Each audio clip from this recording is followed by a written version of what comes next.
శ్వాన నిద్ర. ఇది ఒక కుక్క నిద్రపోయే కథ. మామూలుగా అందరి ఇంటి ముందు ఒక కుక్క ఉంటది కదా, అంటే మామూలుగా పెంచుకునే వాళ్ళ ఇంటి ముందు అది నిద్రపోతూ ఉంటది.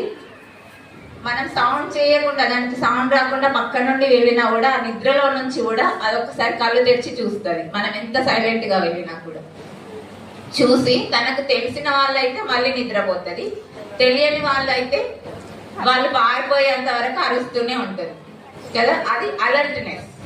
అంటే ఎంత మనం అలర్ట్ గా ఉండాలి అనేది ఆ కథలో నుంచి మనం నేర్చుకోవాల్సిన నీతి. మనం ఇప్పుడు ఏంటి, మన పక్కన ఏం జరుగుతుందో మనం పట్టించుకోము.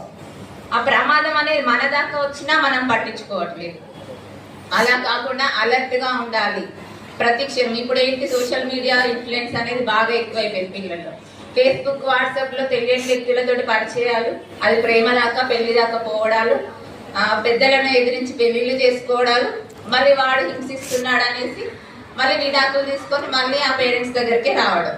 ఇలాంటి ఇన్సిడెంట్లు అయితే చాలా చూస్తున్నాం. ఎందుకు మరి? మనం చిన్నప్పటి నుంచి ప్రేమించి పెంచిన తల్లిదండ్రులకు తెలియదా మనకు చదువుకునే ఏజ్ ఏంటి, పెళ్లి చేసే ఏజ్ ఏంటి, మనకు సూటబుల్ పర్సన్ ఎవరు, వాళ్ళు చేయరా, వాళ్ళు చేసేదాకా వీళ్ళు ఎందుకు కావట్లేదు, చదువుకునే వయసులోనే అలాంటి ఎందుకు అట్రాక్షన్స్ కు లోన్ అవుతున్నారు.